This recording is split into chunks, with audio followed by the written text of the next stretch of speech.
Angélica Hattori, soy investigadora postdoctoral aquí en el INCIPI, CSIC, y llevo 7 años aquí, no de manera continua, entre mi investigación predoctoral y hasta ahora, pues hubo momentos que no estaba vinculada directamente, pero bueno, eso, llevo 7 años aquí en contacto continuo con la institución. ¿Tuviste, de hecho, una experiencia postdoctoral fuera del CSIC? Sí, sí, en la Universidad del País Vasco y aproveché para hacer un periodo de estancia en la Universidad do Minho, en Portugal, y después volví acá al Incipit, sí. Yo me llamo Felipe Criado, soy profesor de investigación en el CSIC desde el año 2000-2001, creo que tomé posesión. Mi responsabilidad principal es el director de este sitio en el que estamos, el Instituto de Ciencias del Patrimonio, y me dedico a hacer cosas que en concreto llamamos arqueología del paisaje y después tienen mucho que ver con otras muchas dimensiones de la arqueología que son muy insospechadas, como cuál es la relación que los humanos y las sociedades humanas construimos con el mundo material, y últimamente afronto esa investigación desde un proyecto del que participo como corresponding PI, que es una sinergia grande del IRC sobre cognición y materialidad.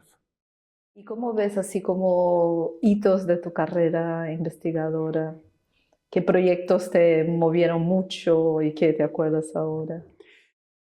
Uno primero, que era en realidad continuidad de lo que habíamos estado haciendo, hablo en plural porque no era yo solo, éramos mucha gente, algunos de los cuales ahora son investigadores de plantilla también en el CSIC, no solo en este instituto, sino en otros.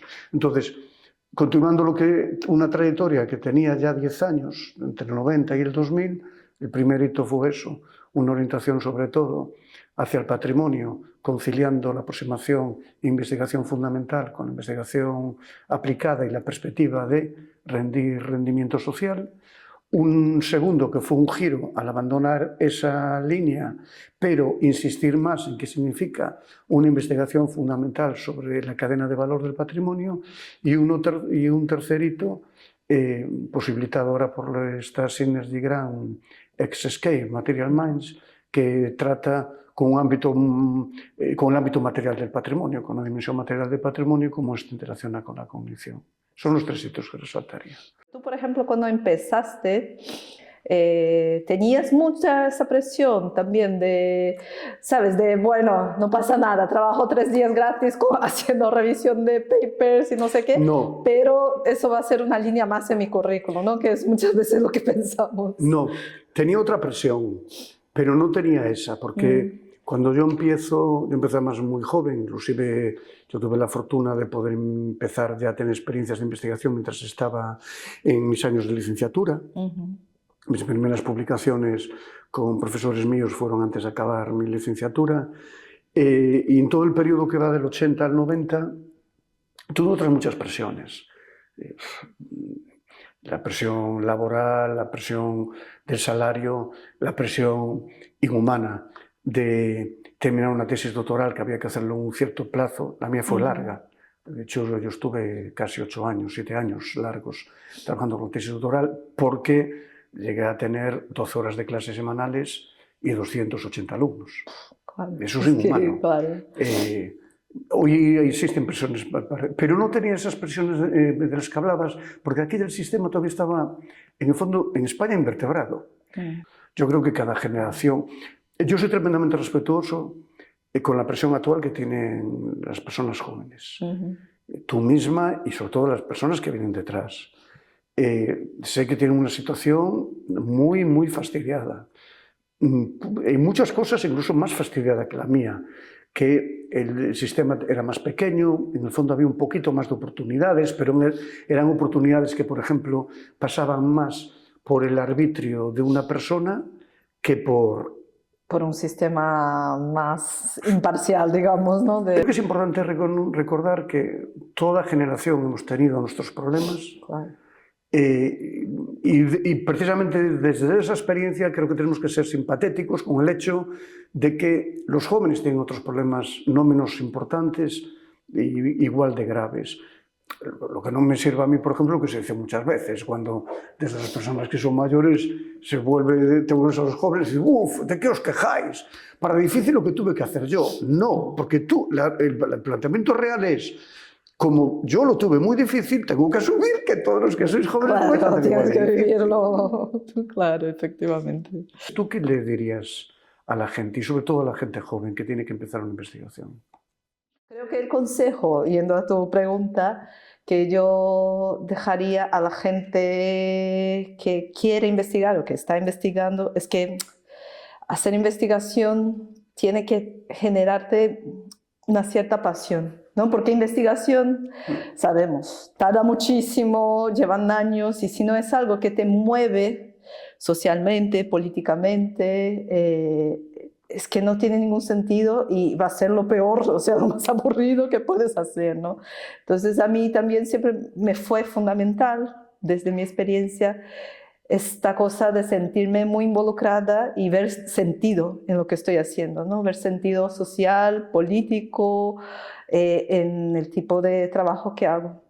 Entonces eso para mí es fundamental, incluso porque, por ejemplo, con la propia tesis o mismo cuando estaba trabajando como técnica en arqueología haciendo un informe. O sea, llega un punto que estás tú, aunque sea el tema más apasionante del mundo, estás tú, Dios, quiero librarme de esto ya, no aguanto más. Sí. Entonces, si no es algo que te mueve, ¿no? Es muy difícil seguir adelante. Y entonces yo dejaría un poco este consejo, que aunque el tema que sea, tiene que mover un poco tu cuerpo, ¿no? Tiene que mover un poco ahí dentro algo, porque si no es muy difícil seguir la investigación, ¿no? Por todos los desafíos que estamos hablando hasta ahora, incluso, ¿no? Desde la perspectiva más individual, personal, ¿no? De los desafíos que hay, cómo seguir la carrera investigadora, cuando tienes que hacer muchas cosas, desde incluso, ¿no? Desde el punto de vista personal, etcétera, pero también en términos de que eso tiene que moverte. Yo en eso estoy totalmente de acuerdo. Ahí inclusive relativizaría un poquito el concepto que muchas veces utilizamos, que es el de vocación científica. El tema de la vocación es un poquito a lo mejor más complicado o distinto, pero recuperaría clarísimamente o impondría la idea de que la persona que se quiere orientar a la investigación necesita estar convencida de lo que lo quiere hacer y por qué está convencida. Y a partir de ahí generar lo que yo llamaría, sabes que es un tema en el que yo suelo insistir, el entusiasmo. La gente se tiene que entusiasmar. Y sí tiene que entusiasmarse de forma real en aquello que está haciendo, porque después al final, antes o después van a llegar los momentos malos, y los momentos malos son más frecuentes en investigación que los buenos. La precariedad. La precariedad, la dificultad, la inseguridad de dónde vas a poder llegar, y mientras tanto, en el trabajo de campo, en el laboratorio, en la biblioteca, tienes otros problemas de que no me sale el trabajo, los datos no terminan de responder a mi hipótesis. Es decir, los momentos malos son constantes. La única forma de sobrevivir esos momentos es, de hecho, el entusiasmo. Y hoy que nos preocupa tanto, con razón, el tema del deterioro personal y psicológico vinculado al trabajo de investigación, creo que la primera barrera, individualmente hablando, la primera barrera para evitar eso es por el propio entusiasmo personal.